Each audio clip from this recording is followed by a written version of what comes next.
신명기 4장 7절 오늘은 윤성원 집사님 봉독해 주시겠습니다. 우리 하나님 여호와께서 우리가 그에게 기도할 때마다 우리에게 가까이 하신 것 같이 그 신이 가까이 함을 얻은 큰 나라가 어디 있느냐. 아멘. 네, 감사합니다. 오늘 우리가 나눌 말씀은 바로 모세오경의 마지막 책이 되는 신명기입니다. 신명기는 영어로 듀트로노미라고 해서 두 번째 율법의 재진술이라는 뜻입니다. 히브리어로는 데바림이라고 하여서 말씀들이라는 의미를 가지는데요. 또 한자어로는 신은 펼신, 거듭신, 어떤 사람들은 귀신신, 그러니까 신을 나타내는 그 신이라고 그렇게 생각을 많이 흔히들 하는데 그게 아니라 펼신, 거듭신이라는 신을 쓰고 있고요. 명은 목숨명 혹은 명령할 명이라는 뜻을 가집니다. 또한 기는 기록할 기라는 뜻을 가집니다. 그러니까 신명기는 바로 하나님께서 출애굽 1세대에게 전하셨던 계명을 이제 출애굽 2세대에게 모세를 통하여 거듭하여 다시금 말씀해 주셨던 것을 기록하고 있는 것이죠. 그래서 실제로 신명기에는 출애굽기, 레위기, 민수기에 등장하는 말씀이 여러 번 반복이 되고 있습니다.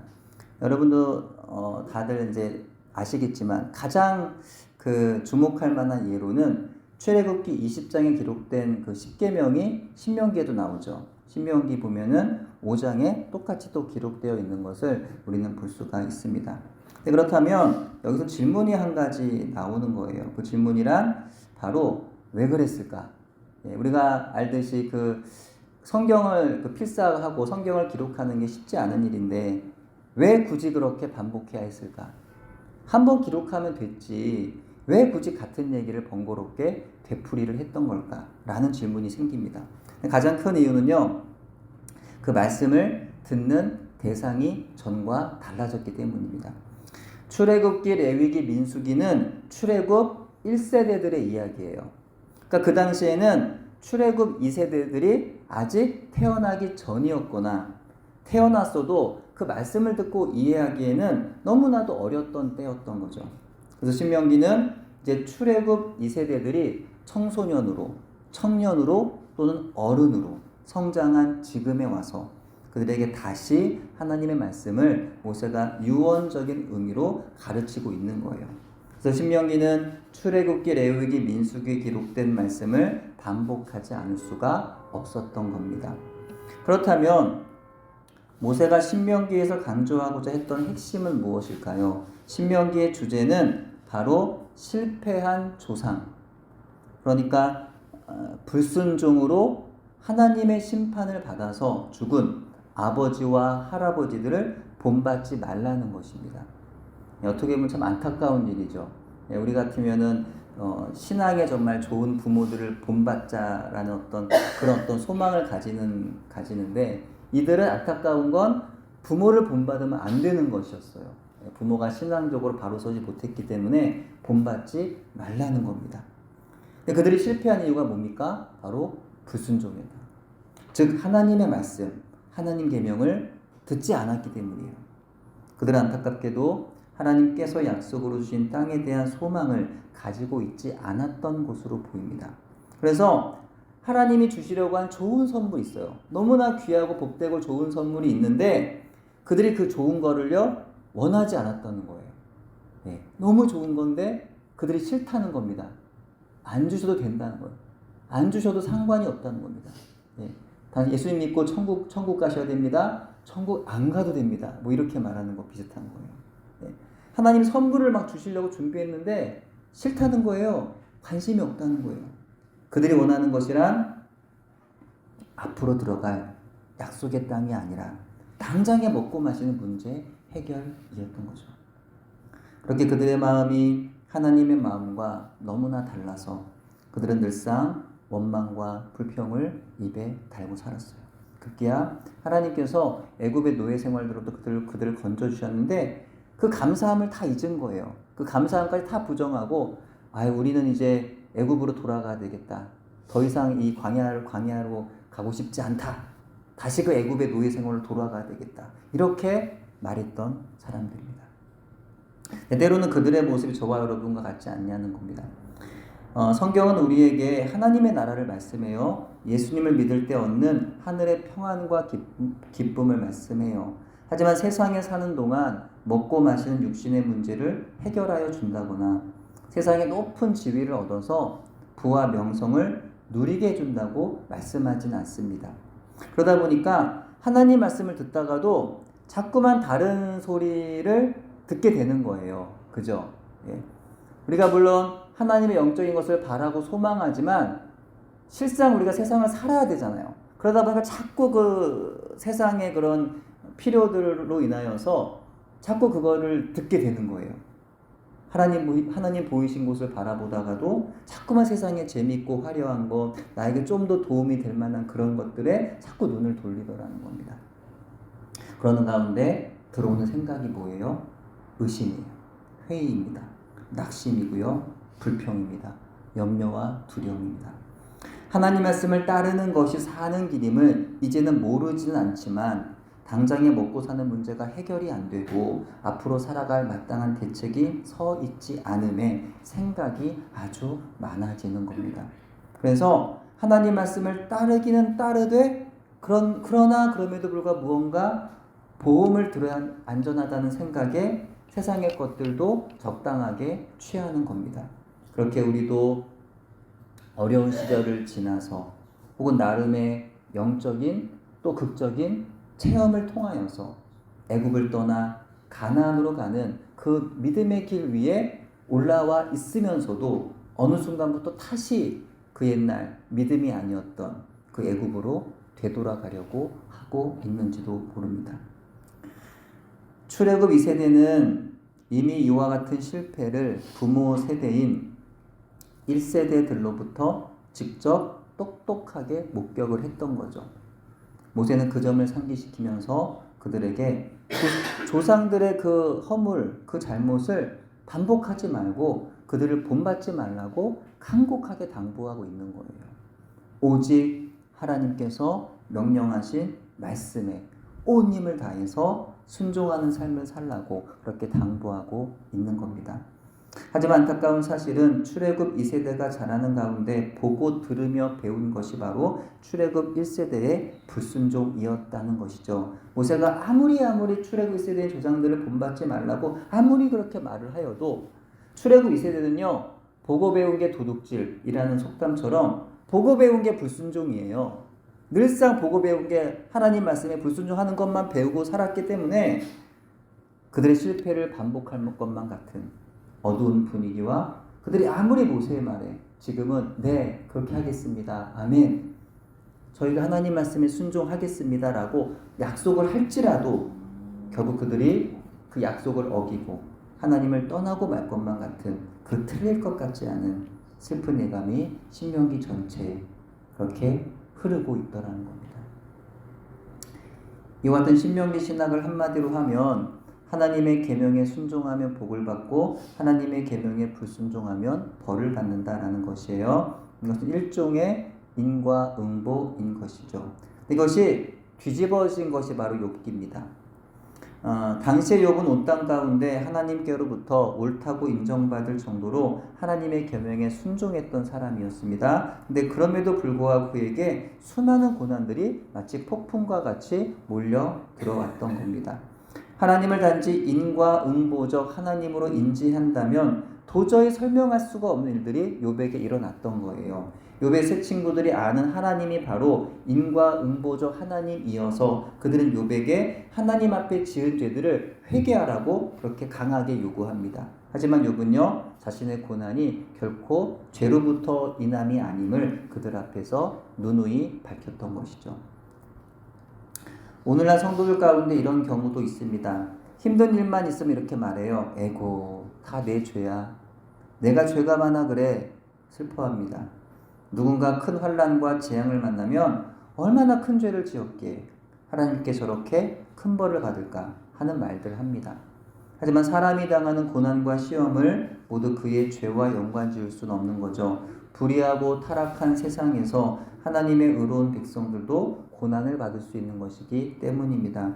그런데요, 신명기는 왜 이와 같은 하나님에 대한 오해를 불러올 수 있는 여지가 있음에도 불구하고 인과응보적 메시지를 전하면서까지 하나님의 계명에 순종할 것을 강조하고 있는 걸까요? 그것은 바로 하나님의 계명에 순종함이 없이는 그분의 백성들이 세상을 살아갈 수조차 없기 때문입니다. 그러니까 신명기를 통하여 하나님께서 재차 반복하셔서 하나님 말씀에 순종하면 복을 받을 것이고 하나님 말씀에 불순종하면 벌을 받을 것이라는 메시지는 하나님께서 그분의 자녀들을 위협하고 겁박하여 옴짝달싹 못하게 만들어 자신의 말에만 복종하게 하심이 아닙니다. 그게 아니라 하나님 말씀에 순종하는 길이 사는 길이기 때문이며 반대로 하나님 말씀에 불순종하는 길이 죽는 길이기 때문이에요. 하나님께서는 그분의 사랑하시는 자녀들에게 끊임없이 말씀에 순종할 것을 명령하고 계시더라는 겁니다. 하나님은 비록 그분의 자녀들이 지금 당장은 아픔이 있고 고난이 있는 상황을 만나더라도 그 상황을 즉시로 해결해 주시거나 반전시켜 주지 않으시며 참으라 하시고 인내하라 하시고 기다리라 하시는 경우가 많죠. 예, 그런 것 같죠. 하지만 그러나 그것이 하나님이 나를 우리가 때때로 생각하는 것처럼 잊어버리셨다거나 버리셨다거나 미워하신다거나 하는 것이 아니라는 사실입니다. 하나님께서 우리에게 그분의 말씀에 순종하기를 요구하시는 것은 우리를 미워해서가 아닙니다. 예수님을 믿었음에도 불구하고 광야와 같은 어려운 상황들이 반복되는 건 하나님께서 우리를 미워해서가 아닙니다. 예, 재정적인 환난, 건강의 문제, 자녀들의 문제, 끝없이 문제들이 계속되고 있다 할지라도 그것은 하나님 나를 미워해서가 아니라는 겁니다. 내 죄 때문이 아니라는 것. 물론 그럴 수도 있지만 아닐 수가 있다라는 거예요. 어쩌면 욥의 고백처럼 우리를 순금과도 같이 주님께 나아오기를 하나님은 원하시기 때문일 것입니다. 왜요? 우리 하나님 말씀에 순종함으로 거룩하고 깨끗한 순금처럼 변화되지 아니하고서는 거룩하신 그분께 가까이 갈 수가 없기 때문이에요. 그래서 우리를 사랑하신 하나님께서 우리와 가까이 하시기 위하여 우리를 향하여 그분의 계명을 지키라고 반복하여 요구하시는 겁니다. 우리 함께 다음 화면에 욥의 아주 멋진 우리가 보통 욥기 하면은 처음은 미약하나 끝은 창대하리라 그 빌다시한 말인가요? 이런 전에도 몇 번 말씀드린 바 있지만 좋은 구절이라도 어떤 상황에서 했던 말씀인지 또 누가 했던 말인지 하나님이 한 말씀이 맞는지 믿음의 사람이 한 말인지 이거를 그 성경을 제대로 읽고 그것을 취해야 됩니다. 그 아무거나 말씀 자체가 좋다고 내가 그것을 취하고 내 말씀으로 이렇게 받으면 안 되는 거예요. 그래서 우리가 이제 오늘 이 말씀은 욥의 고백, 믿음의 고백. 세상에 아주 극심한 고난 가운데서도 하나님을 향하여 했던 욥의 믿음의 고백. 이 고백이 우리의 고백 되기를 내 삶에도 이런 고난이 혹 찾아온다면 우리도 그와 같이 하나님을 변함없이 놓지 않고 믿음의 고백을 할 수 있는 사람이 되기를 간절히 원하는 마음으로 한번 읽어보겠습니다. 욥기 23장 10절 시작. 그러나 내가 가는 길을 그가 아시나니 그가 나를 단련하신 후에는 내가 순금같이 되어 나오리라. 아멘. 한 번 더 읽을까요? 그러나 내가 가는 길을 그가 아시나니 그가 나를 단련하신 후에는 내가 순금같이 되어 나오리라. 아멘. 우리가 그 주님 앞으로 가까이 나아가려면 그냥 금이어서는 안 된다는 거예요. 내가 금이네. 내가 교회를 다니네. 내가 믿음이 있네. 예수님을 믿네. 성경을 잘 읽고 있네. 그냥 그 정도는 안 된다는 겁니다. 그게 다가 아니라는 거예요. 내가 나름 그래도 예수 믿는 사람으로 살아가네? 이 정도는 안 된다는 거예요. 좀 아쉽다는 겁니다. 그게. 불순물이 여기저기 섞여 있는 그런 좀 약간 지저분한 그런 금이 되어서는 안 된다는 거예요. 깨끗하고 아주 순전한 금이어야 한다는 겁니다. 그런 순금으로 우리를 만들어 가시기 위하여 때로는 하나님께서는 우리가 고난과 시련 가운데 있어도 그 시간들을 허락하신다는 겁니다. 내가 미워서 내가 막 고생하고 눈물 흘리며 눈물 찔찔 흘리며 막 힘들어하는 게 보기 좋으니까 너무 재밌으니까 뭐 그런 하나님이 아니시라는 겁니다. 너무나 하나님 그걸 마음 아파하시지만 그 과정을 통해서 뭐를 만든다고요? 순금으로 만든다. 순금으로 만드시려고 하나님께서 그 시간들을 기다리시고 허락하시고 하나님도 같이 우리와 참으신다는 거예요. 내가 순금 되게 하시려고. 나는 막 힘들고 괴롭고 죽을 것 같았는데 하나님 그 시간들을 같이 견뎌주신다는 겁니다. 그러면서 우리를 순금으로 만들어 가신다는 거예요. 그러나 그 시간들 가운데도 주님은 우리와 함께 하시는 거예요. 그리고 말씀하시는 거죠. 너는 혼자가 아니야. 내가 너와 함께 있어. 그러니까 두려워 마라. 다시 일어나. 내가 너에게 부탁한 그 일이 있지 않니? 내가 도울 것이니 그 일을 끝까지 나와 함께 해보지 않겠니? 하나님은 하늘 높은 곳에서 우리를 단지 내려다보시는 분이 아니십니다. 하나님 우리를 창조하시고 이제 알아서 살아가라고 내버려 두시는 분이 아십니다. 야, 내가 얼마나 힘들었는지 너 아니? 야, 너는 모를 거야. 내가 너희를 창조하려고, 내가 너를 만들려고 얼마나 힘들었는지 알아? 이 우주와 너희가 사는 지구를 만들려고 내가 참 많은 고생을 했단다. 그러니까 이제 난 조금 쉬어야 될 것 같아. 너희들끼리 이제 좀 알아서 좀 독자적으로 독립적으로 살아봐. 그러시는 분이 아니시라는 거예요. 하나님께서 세상의 많은 우상들과 근본적으로 다른 것은 그분이 우리 밖에서 우리를 다스리시기만 하는 것이 아니라 예수 그리스도를 통하여서 우리 가운데로 오시고 성령을 통하여 우리 안에, 저와 여러분 마음 그 안에 찾아오셔서 여러분과 저와 동행하신다는 사실입니다. 하나님은요, 우리 밖에 머무시는 분이 아니시라는 거예요. 나랑 멀리 떨어져서 저 우주 어딘가에 혹은 저 다른 나라 어딘가에 계신 분이 아니시라는 거예요. 아니면 저 믿음 좋은 누구 안에만 계신 분이 아니라는 거예요.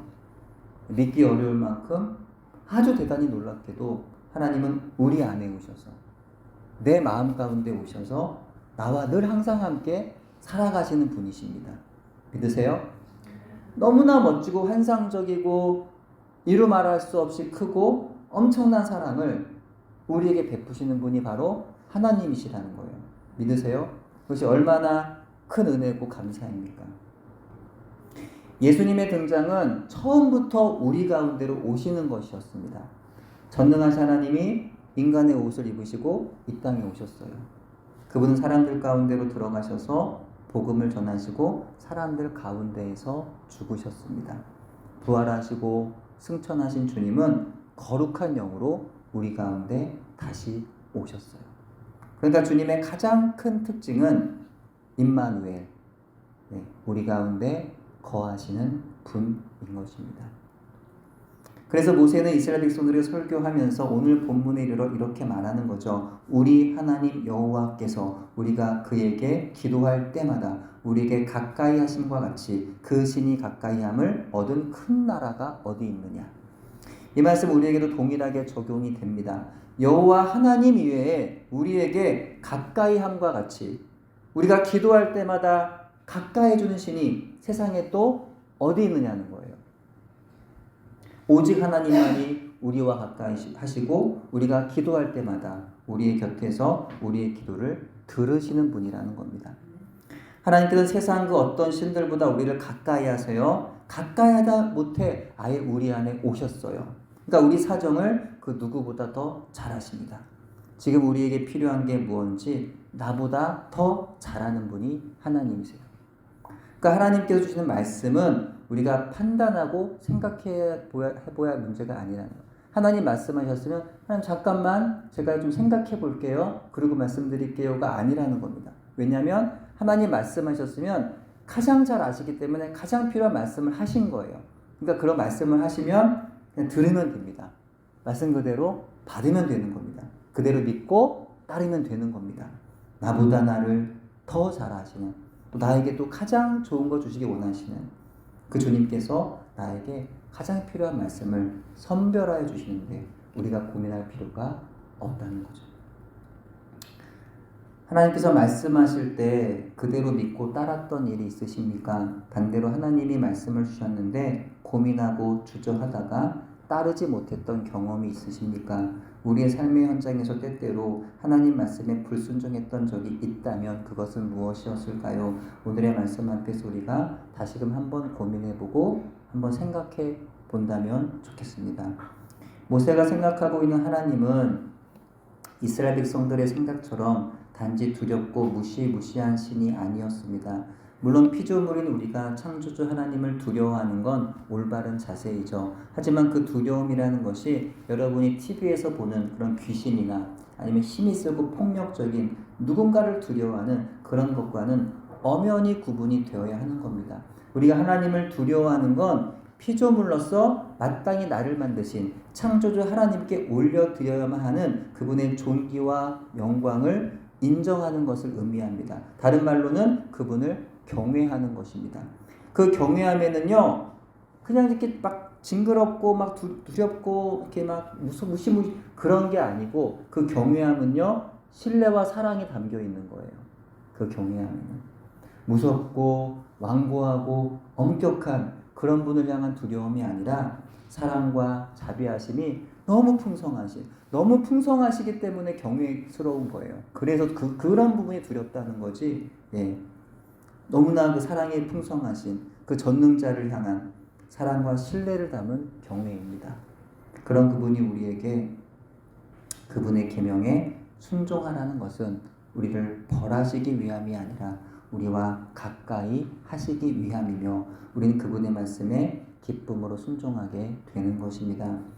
당시 세상의 관점에는 큰 나라는 이집트나 바벨론 같은 나라들이었습니다. 하지만 모세는 믿음으로 선포하는 것이죠. 진짜 위대한 나라는 영토가 크고 군사력이 강한 나라가 아니라 백성들이 기도할 때마다 하나님께서 가까이 찾아와 귀를 기울여 들어주시고 곁에서 함께하여 주시는 나라라는 겁니다. 그 하나님 오늘날 우리 안에 예수 그리스도의 영으로 찾아와 함께 거하십니다. 주님은 누구보다 우리 사정과 형편을 아십니다. 나보다 나를 더 아십니다. 주님 우리의 기도를 다 들으십니다. 힘들고 어려울 때마다 나의 흘린 눈물과 탄식을 다 들으십니다. 마음의 깊은 고민과 아픔과 두려움을 모두 아십니다.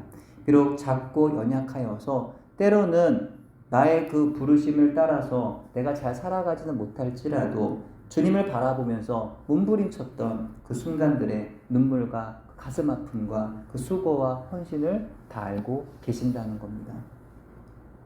그러므로 이제는 인과응보의 두려움에서 벗어나 나와 가까이 하시기를 원하심으로 이미 내 안에 영으로 임하신 하나님의 크신 사랑을 받아들이는 저와 여러분 되기를 간절히 소망합니다.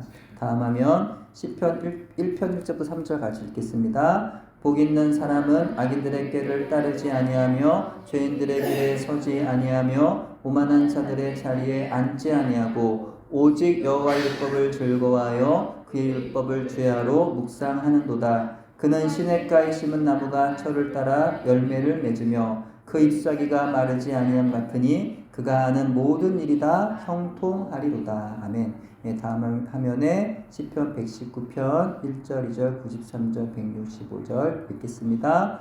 행위가 온전하여 여호와의 율법을 따라 행하는 자들은 복이 있으며 여호와의 증거들을 지키고 전심으로 여호와를 구하는 자는 복이 있도다.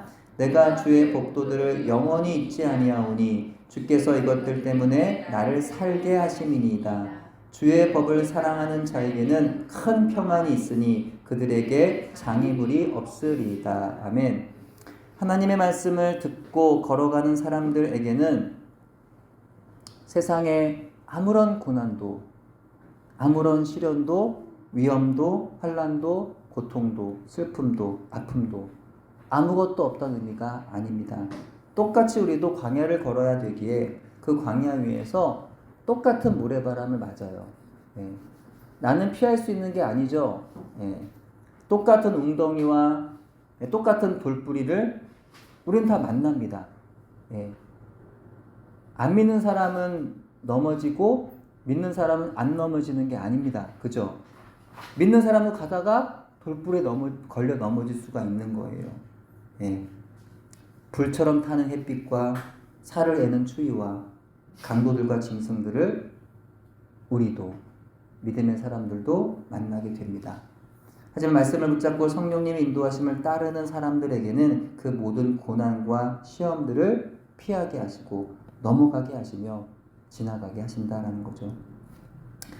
오늘 하나님께서 여러분에게 뭐라고 말씀하고 계실까요? 무엇을 생각하라 하시고 무엇을 행하라 하실까요? 주님 여러분의 마음에 어떤 도전 주십니까?